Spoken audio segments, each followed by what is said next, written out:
nombre es Jenny Alejandra Márquez Osorio. Hoy vamos a hablar un poco sobre lo que es la urografía excretora. La urografía excretora se utiliza para visualizar el árbol urinario, que consiste en riñones, uretres y vejiga, a través de la inyección de un medio de contraste yodado administrado vía intravenosa.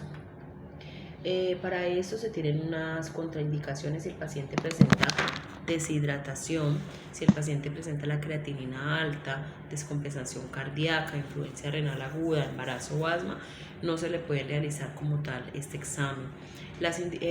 También se presentan unas patologías comunes por el cual se envía como tal este estudio: infecciones urinarias crónicas, litiasis renal, obstrucción renal, cálculos, malformaciones congénitas, urinarias, incontinencia, hidrofenosis o cistitis crónica. Para la preparación del paciente para este examen, el paciente debe tener una preparación previa antes del examen. El día anterior de la cita debe tener una dieta líquida, no lácteos, no grasas, no gaseosas.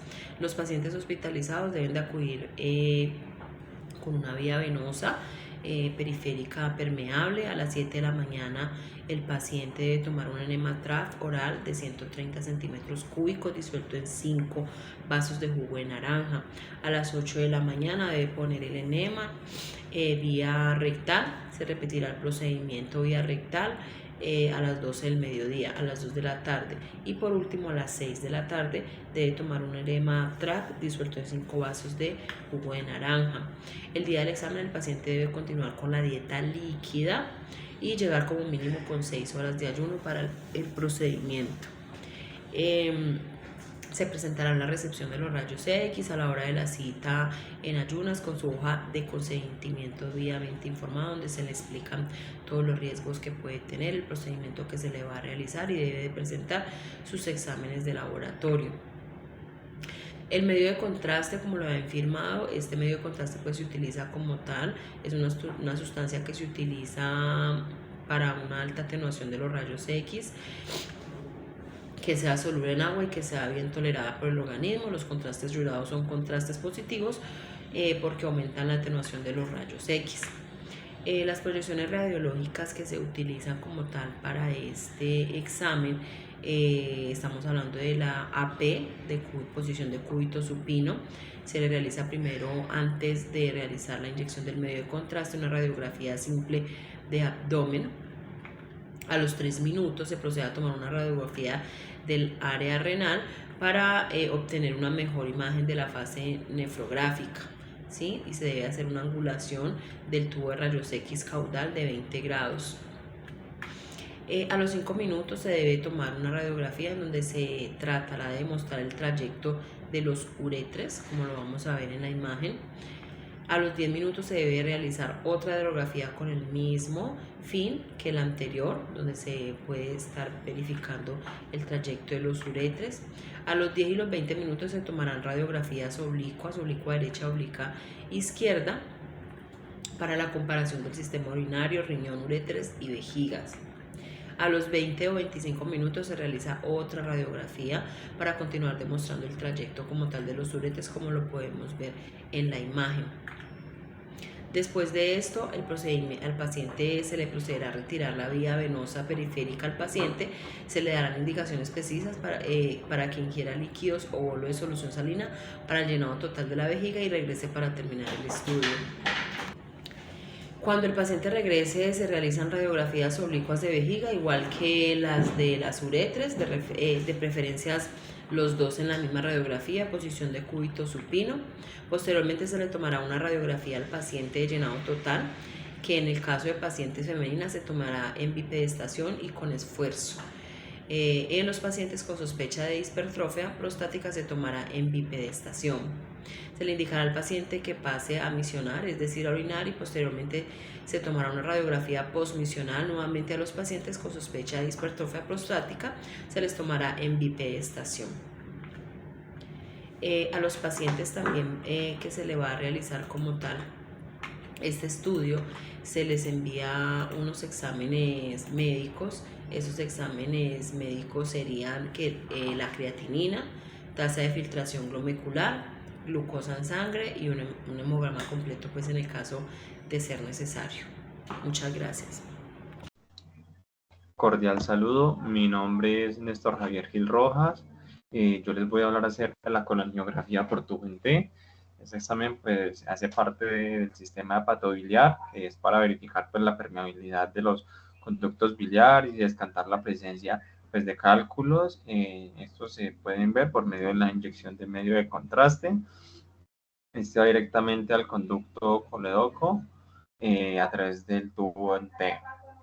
¿Cuáles son las patologías más comunes? Pues la coledocolitiasis, fugas biliares o tumores de la vía biliar o del páncreas. Sus indicaciones clínicas, pues hay que informarle al médico sobre las alergias conocidas o si ha presentado dolor en la zona por donde sale el tubo. Diligenciar el consentimiento informado. ¿Qué exámenes de laboratorio pues, se requieren para este examen? Bueno, la bilirrubina total, las transaminasas, perfil hepático, TP, o sea, tiempo de protrombina, la hemograma y un PCR. En algunos casos, pues también envían, pues, digamos, pruebas de serología. La preparación del paciente, pues esto se realiza unos días después de la cirugía. El paciente debe estar en total ayunas e informa sobre los medicamentos que esté tomando, ya que pues en algunos casos pues es necesario que se suspendan. Además tener una buena limpieza en la zona donde está saliendo el tubo para evitar posibles infecciones y pues así evitar que se nos complique el paciente. El posicionamiento anatómico es en AP o en oblicuo anterior izquierda. Y aquí como vemos en la imagen radiológica, eh, observamos pues, lo que es el tubo y el medio de contraste, cómo nos ilumina pues, el conducto coledoco y pues, las ramificaciones. También voy a hablar acerca de la colangiografía pancreatográfica retrógrada endoscópica o más comúnmente conocida como el CEPRE. Esta se realiza para observar pues, estructuras como el conducto hepático izquierdo y hepático derecho, el conducto hepático común, conducto cístico, conducto pancreático y la ampolla de Vater o el esfínter de Oddi. ¿Cuáles son sus patologías más comunes? La colelitiasis, colangitis y pues también tumores de la vía biliar o el páncreas. En sus indicaciones clínicas, pues hay que informar igualmente al médico sobre las alergias conocidas, informar y diligenciar el consentimiento informado. En algunos casos, pues es necesaria pues la sedación, ya que pues este examen se realiza por medio de un tubo de endoscopia guiado por los catéteres. El examen de laboratorio que requieren es bilirrubina, transaminasas, perfil hepático completo, TP y TTP, cuadro hemático y PCR. La preparación del paciente pues debe tener un ayuno previo de 6 a 8 horas antes del procedimiento, ya que pues como lo decía anteriormente, es un procedimiento que se realiza pues bajo la sedación.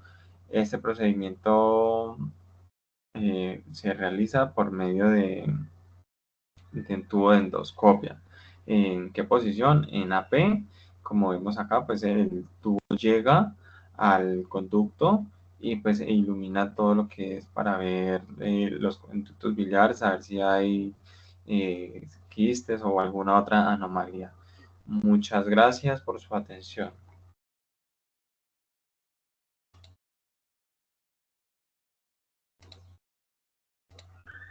Buenas noches, mi nombre es Juan Esteban y hoy voy a hablar acerca de la histerosalpingografía. Pues este nos permite examinar el aparato reproductor femenino por medio de rayos X, ya sea convencional o la fluoroscopia. Las indicaciones para este estudio son la esterilidad de primero o segundo grado, hemorragias uterinas, después de una cesárea y antes de una inseminación artificial. También sucede después de la miomectomía, las malformaciones uterinas, la endometriosis, la salpingitis, la ligadura de trompas, el síndrome de Asherman y los miomas en el útero. Las contraindicaciones para este estudio son los embarazos ectópicos, la infección tubular, hemorragias uterinas presentes, alguna enfermedad de transmisión sexual, flujos presentes, y las mujeres que estén embarazadas.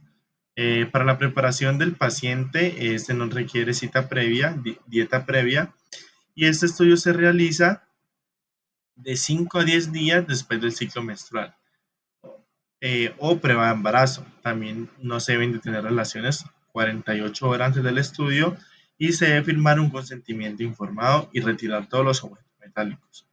Los materiales para este estudio son la bata hospitalaria, la mesa Mayo, gasas, guantes estériles, la sonda de Foley, el espéculo, que es el que ingresa a la vagina, las pinzas de cuello y curación, la mesa ginecológica, la lámpara de cuello de cisne y jeringa de 10 centímetros. El procedimiento es que se le suministra una bata y se le indicará a la paciente que misione antes de iniciar el procedimiento. Se tomará una placa preliminar de pelvis AP y se ubicará al paciente en decúbito supino en posición ginecológica AP. También se realizarán técnicas asépticas en la parte externa del genital y se introduce el espéculo, que se procede a ingresar la sonda de Foley al cuello uterino de la paciente y se retira el espéculo y se procede a inyectar al medio de contraste. Para la histerosalpingografía se utiliza medio de contraste yodado hidrosoluble no iónico de 3 a 7 centímetros cúbicos. La vía de administración es intravaginal y como podemos ver acá, las proyecciones son la preliminar de AP, que después se ubica el paciente de decúbito supino en posición ginecológica, AP, y aquí en la derecha tenemos la oblicuo anterior derecha, izquierda lateral, que es la que se toma después de ingresar al medio de contraste. Eso es todo, muchas gracias. Buenos días, mi nombre es Laura Gabriela Tascón y en este caso voy a hablar sobre la angiografía coronaria. Este estudio nos va a permitir pues, evaluar la anatomía radiológica de las arterias coronarias, que son los vasos sanguíneos que se encargan pues, de suministrar sangre y nutrientes al miocardio. Estas arterias nacen desde la raíz de la aorta ascendente, específicamente en los senos de Valsalva, tanto izquierdo como derecho. En cuanto a la anatomía, la arteria coronaria izquierda o la ACI se va a componer por el tronco principal de la arteria coronaria izquierda, que va a ser corto y se va a originar, como ya lo dije, en el seno de Valsalva izquierdo y se va a dividir en la arteria descendente anterior o ADA y en la arteria circunfleja o ACX. Y por el lado derecho, la arteria coronaria derecha se va a originar en el seno de Valsalva derecho y básicamente se divide en ramas como la rama marginal derecha, que va a irrigar la pared libre del ventrículo derecho, la rama descendente posterior, que también irriga el surco interventricular posterior, y las ramas para el nodo sinoauricular y el nodo auriculoventricular. Este estudio pues, va a evaluar estas arterias coronarias y pues, van a irrigar todo el miocardio junto al tabique interventricular y los nodos cardíacos. En radiología pues vamos a evaluarlas mediante proyecciones como la AP, la oblicua izquierda y pues la oblicua derecha, que nos van a permitir pues identificar algunas patologías como lo son obstrucciones, estenosis, o algunas anomalías en su trayecto o ramas principales. Entre las más comunes pues vamos a encontrar la enfermedad arterial coronaria, donde pues encontramos la aterosclerosis, que va a ser la formación de placa de grasa, colesterol o calcio, que lo que hacen es como estrechar las arterias. También está pues la estenosis coronaria, que básicamente va a reducir el calibre de la arteria, lo que obviamente va a limitar el flujo sanguíneo. Y pues en casos pues extremos está la oclusión total, que es el bloqueo completo de la arteria y pues que se asocia con un infarto agudo del miocardio. Este infarto agudo del miocardio, pues como ya lo dijimos, ocurre por la obstrucción, pero pues va a ser reconocido muchas veces o muchas veces para su diagnóstico se utiliza este estudio de angiografía coronaria. Y también podemos encontrar algunas otras anomalías congénitas, como lo pueden ser orígenes anómalos de pues, dichas arterias o trayectorias aberrantes que obviamente comprometerían la irrigación. En cuanto a la preparación del paciente, el paciente va a requerir un ayuno de 6 a 8 horas antes del procedimiento. como en todos los procedimientos radiológicos, necesita firmarse y llenarse un consentimiento informado donde pues el médico va a explicar los riesgos, beneficios, para que el paciente pues esté debidamente informado y pues proceda a firmar el documento. También es muy importante que el paciente informe sobre los medicamentos que está tomando, especialmente los anticoagulantes, porque probablemente deban ser suspendidos de acuerdo pues a la orden médica. Y también, como en todos los estudios que requieran un medio de contraste, pues es importante identificar alergias, especialmente al contraste yodado utilizado en este procedimiento. En cuanto a los exámenes de laboratorio requeridos, se necesitan pruebas de función renal porque pues ya sabemos que los contrastes van a ser metabolizados en el riñón, por lo cual pues es importante saber que su funcionamiento es correcto. Para esto pues se mandan creatinina sérica, tasa de filtración glomerular, que pues nos va a permitir evaluar la función renal y pues también asimismo evaluar si el medio de contraste puede causar de pronto nefrotoxicidad. También un hemograma completo para detectar anemia, algunas infecciones o alteraciones en glóbulos blancos y plaquetas. También pruebas de coagulación como el tiempo de protrombina, que va permitiendo saber cuál es la capacidad de coagulación del paciente, especialmente pues cuando este paciente está bajo tratamiento anticoagulante. Y también se recomienda la glucemia en ayunas, ya que pues tenerla elevada o disminuida puede aumentar el riesgo de complicaciones renales con el uso del contraste. En cuanto a las proyecciones, como ya lo dije, que utilizamos en este estudio, pues pueden ser la anteroposterior, que nos va a permitir observar correctamente el tronco coronario izquierdo, la proyección oblicua anterior izquierda, que nos permite valorar también la arteria coronaria derecha en todo su recorrido, y la proyección oblicua derecha, que digamos que nos va a poder permitir ver la relación entre el tronco principal y sus ramas. Buenas tardes, compañeros y profesor. Mi nombre es Darcy Valeria Narváez Erazo, soy estudiante de Radiología e Imágenes Diagnósticas. El tema que me tocó fue del sistema digestivo, esofograma. El esofograma es un estudio radiológico contrastado del esófago. Se utiliza para evaluar su estructura y función detectando alteraciones como hernias, estenosis, tumores o problemas de movilidad. Se realiza con bario o material yodado como medio de contraste. Primero, procedimientos. Primero es la preparación. El paciente suele estar en ayunas de 6 a 8 horas. Contraste, se administra un medio de contraste, generalmente bario, que el paciente debe ingerir. Y la técnica, se realiza radiografías mientras el paciente traga el contraste, evaluando el tránsito del líquido desde la boca hasta el esófago. Indicaciones. Dificultad para tragar, que sería como conocido como disfagia, dolor al tragar, odinofagia, sospecha de reflujo gastroesofágico o hernia hiatal. Y también tenemos lo que es la evaluación de estenosis, tumores o divertículos. Hallazgos comunes: estenosis, estrechamiento por inflamación, cicatrices o tumores, reflujo gastroesofágico, regurgitación del contraste hacia el esófago. Acalasia, falta de relajación del esfínter esofágico interior. Y el divertículo de Zenker es sacado por anómalo en la pared del esófago.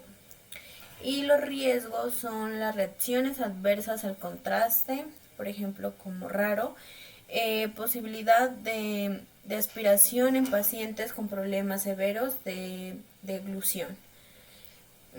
Vías digestivas altas. Boca. Función sería la masticación, que es también llamada como digestión mecánica, y mezcla de alimentos con saliva y digestión química. Enzimas, amilasa salival, como por ejemplo inicia la digestión de carbohidratos. Faringe. Primero, conducto musculoso que conecta la boca con el esófago. Participa en la deglución dirigiendo el bolo alimenticio hacia el esófago. Esófago, tubo muscular de unos 25 centímetros que conecta la faringe con el estómago. Movimientos peristaltismos que impulsan el bolo alimenticio hacia abajo para poder la persona alimentarse. Estructuras esfínter esofágico superior e inferior, evitan los reflujos. Y el estómago, cámara muscular que mezcla el bolo con jugos gástricos, ácido clorhídrico y pepsina. La función es convertir el bolo en quimo, mezclar semilíquida. Y regula la entrada de alimentos al intestino delgado mediante el píloro. Colon por enema. Indicaciones: detectar pólipos, divertículos, obstrucciones, cáncer colorectal, malformaciones congénitas o enfermedades inflamatorias como colitis ulcerativa. Preparación del paciente. Primero debe tener una dieta baja en residuos 1 a 3 días antes, uso de laxantes o enemas para limpiar el colon, ayuno total antes del estudio, esto es muy importante. Procedimiento: inserción del medio de contraste a través de un tubo rectal, se introduce sulfato de bario o ya sea yodado en caso de contraindicación. Posicionamiento: el paciente se mueve en varias posiciones mientras toman imágenes fluoroscopias para visualizar todo el colon. Y también el doble de contraste opcional, se introduce aire después del bario para obtener imágenes más detalladas de las paredes intestinales. Pueden haber algunas complicaciones que serían molestias abdominales, perforaciones intestinal, o sea, por ejemplo, raro, y también pueden haber reacciones adversas al contraste. Contraindicaciones: también está la perforación intestinal conocida o sospechada, megacolon tóxico y embarazo por radiación. Y los resultados permiten identificar cambios estructurales, estenosis o masas, y también se puede identificar en algunos casos lesiones mucosas como úlceras o inflamación. Muchas gracias.